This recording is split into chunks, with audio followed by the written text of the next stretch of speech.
Hello student, welcome back to my channel learn with Sakshi. Student, I hope आप सभी बहुत अच्छे होंगे। तो स्टूडेंट, आज हम कंटिन्यू करेंगे एक्सरसाइज 5.3 को। चैप्टर का नाम है अर्थमेटिक प्रोग्रेशन, जिसको हम एपी भी बोलते हैं। इसका क्वेश्चन नंबर 11। क्वेश्चन नंबर 11 हमारे पास क्या दे रखा है? The sum of the first n terms of an AP is 4n minus n square. बोल रहा है कि अगर पहली एन टर्म्स का सम जो है एपी की वो 4n माइनस एन स्क्वायर है, what is the first term? तो हमें बताना है कि पहली टर्म क्या है। पहली टर्म जो है वो s1 के इक्वल होगी। What is the sum of first two terms? फिर हमें बताना है कि पहली दो टर्म का सम कितना होगा। What is the second term? और सेकेंड टर्म क्या होगी? a2 क्या होगा। Similarly find the third term. Third term बतानी है एपी की, 10th टर्म बतानी है एंड द nth टर्म, और उसकी nth टर्म भी बतानी है। तो ये रहा हमारा क्वेश्चन। तो सबसे पहले हम लिख लेते हैं कि गिवन क्या क्या है और बताना क्या क्या है, हमें इसमें सॉल्व क्या क्या करना है। तो गिवन क्या स्टूडेंट हमारे पास, गिवन क्या है हमारे पास? सम ऑफ एन टर्म्स कितना? 4n माइनस एन स्क्वायर, ये तो हमें गिवन है। उसके बाद हमें और क्या दे रखा है, इन्होंने बोला हुआ है, और क्या बता रखा है, जो पहली टर्म है वो किसके इक्वल है? सम ऑफ फर्स्ट टर्म के इक्वल है। ठीक है, ये चीज़ क्लियर होगी। तो बताना है कि पहली टर्म है कितनी। ठीक है, और क्या पूछ रखा है? Sum of second term. Second term का सम कितना होगा, और पूछा हुआ है सेकेंड टर्म कितनी है, और क्वेश्चन किया हुआ है हमसे कि a3 कितना है, थर्ड टर्म कितनी है, एंड a10 कितनी है, 10th टर्म कितनी है, एंड an कितना है, nth टर्म कितनी है। तो इतने सारे क्वेश्चन पूछे हुए हैं हमसे। जो भी गिवन होता है हम उसी का ही यूज़ करते हैं और उसी को ही यूज़ करके सॉल्व करते हैं, ये तो आपको मालूम है। तो अब यहाँ पे हमें एक चीज़ दे रखी है, हिंट, ये समझ लो सबसे बड़ा हिंट है कि जो हमारी सम ऑफ पहली टर्म है वो किसके इक्वल है? फर्स्ट टर्म के इक्वल है ना। तो इसका मतलब जो S1 जो हमारे पास आएगा वो A के इक्वल होगा, पहली टर्म के इक्वल होगा। तो हम क्या कर लेते हैं, सम ऑफ फर्स्ट टर्म फाइंड कर लेते हैं। तो सम ऑफ फर्स्ट टर्म क्या होगा?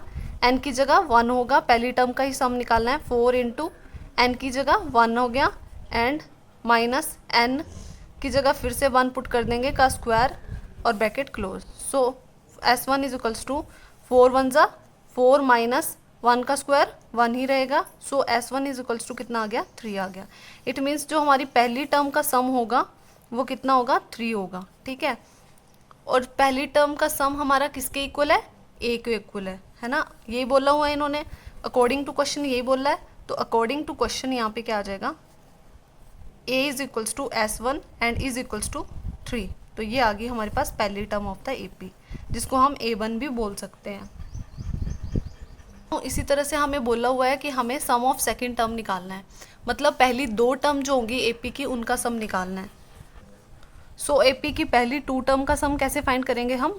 एन की जगह कितना रख देंगे? 2 रख देंगे, और यहाँ पे कितना हो जाएगा? 4 इंटू एन की जगह 2 हो जाएगा, माइनस एन की जगह 2 हो जाएगा, और 2 का स्क्वायर हो जाएगा ये वाली term. So S2 first two term का सम 4 2 ज़ा 8 हो गया, माइनस 2 का स्क्वायर कितना होगा? 4 होगा। सो S2 इज इक्वल्स टू 8 में से 4 जाएगा तो 4 ही आ जाएगा। ये आ गई हमारे पास पहली दो टर्म का सम आ गया एपी की। ठीक है, तो ये आ गई हमारे पास पहली दो टर्म का सम, ये आ गई S2 की वैल्यू। अब स्टूडेंट हमारे पास सम ऑफ फर्स्ट टर्म और सम ऑफ सेकेंड टर्म दोनों हमें पता है। ठीक है, अब हमें क्या निकालना है? अब हमें A2 भी निकालना है, मतलब सेकेंड टर्म भी निकालनी है एपी की। तो स्टूडेंट हम सेकेंड टर्म एपी की निकालने के लिए क्या करेंगे? A2 फाइंड करने के लिए क्या करेंगे? यहाँ पे ध्यान दीजिए, पहली टर्म का सम कितना है हमारे पास? 3 है, और सेकेंड टर्म का सम कितना है हमारे पास? 4 है। अब हमने बोला जो पहली टर्म का सम है वो किसके इक्वल है? ए के इक्वल है, मतलब एपी की पहली टर्म के इक्वल है ना। तो हम क्या करेंगे, अगर दो टर्म्स के सम में से एक टर्म का सम माइनस कर देंगे तो हमारे पास क्या आ जाएगी? सेकेंड टर्म आ जाएगी। ठीक है, ये वाली A2 आ जाएगी। तो हम क्या करेंगे, S2 में से S1 को माइनस करेंगे तो हमारे पास A2 आ जाएगा। ठीक है, सेकेंड टर्म आ जाएगी, क्योंकि S1 क्या है हमारा? पहली टर्म की वैल्यू है, और अगर पहली टर्म की वैल्यू अगर हम दो टर्म्स के सम में से माइनस कर देंगे तो हमारे पास second term of the AP आ जाएगी। ठीक है, ये चीज़ क्लियर होगी।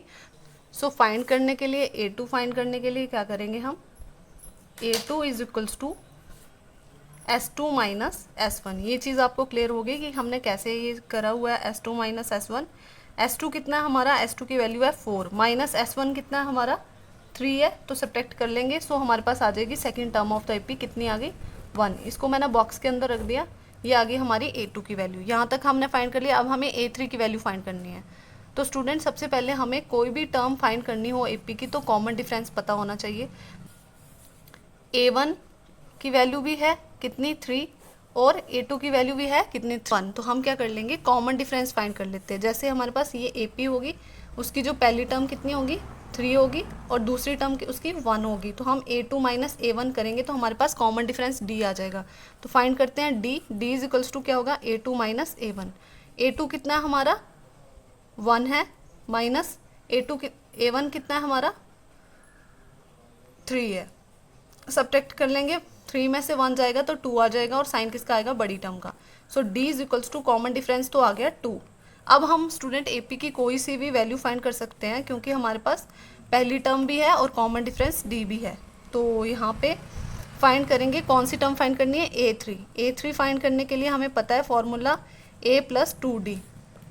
A कितना है हमारा 3 है, प्लस का साइन 2 इंटू D कितना है माइनस का 2 है। सॉल्व करेंगे 3 प्लस 2 2 ज़ा 4 होता है और साइन माइनस का आएगा साथ में, प्लस माइनस माइनस 4 में से 3 जाएगा तो 1 आ जाएगा और साइन किसका आएगा, माइनस का। सो ये आ गई हमारे पास A3 की वैल्यू भी आ गई हमारे पास, third term of the AP भी आ गई। सेम इसी तरह से नेक्स्ट A10 फाइंड करेंगे। सो A10 फाइंड करने के लिए हमारे पास फॉर्मूला क्या होगा, A प्लस 9D। A कितना है हमारा, वैल्यू फिल कर लेंगे 3 प्लस 9 इंटू D कितना है हमारा माइनस का 2 है। वैल्यू फिल कर लेंगे 3 प्लस इन दोनों को सॉल्व करेंगे, 9 2 ज़ा 18 होगा, प्लस माइनस माइनस हो जाएगा, 18 में से 3 जाएगा तो 15 आ जाएगा और साइन किसका आ जाएगा, बड़ी टर्म का। सो A10 इज इक्वल्स टू -15। तो स्टूडेंट अब हमें क्या फाइंड करने को रह गया, AN की वैल्यू। तो सॉल्व करेंगे AN इज इक्वल्स टू, कैसे फाइंड करेंगे, फॉर्मूला पता है हमें AN फाइंड करने का, n-1 इंटू D।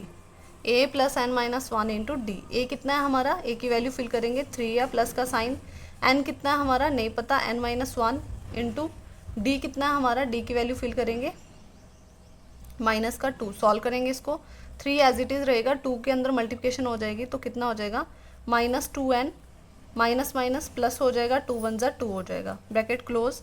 सॉल्व करेंगे plus minus -2n and plus का 2 ही रहेगा यहाँ पे, प्लस माइनस माइनस करेंगे तो यहाँ पे आ जाएगा 3 प्लस 2 कितना हो जाएगा 5 और माइनस का 2n। सो AN कितना आ गया हमारे पास, so AN is equals to 5 minus 2n। तो यहाँ पे हमारा ये क्वेश्चन सॉल्व हो गया है।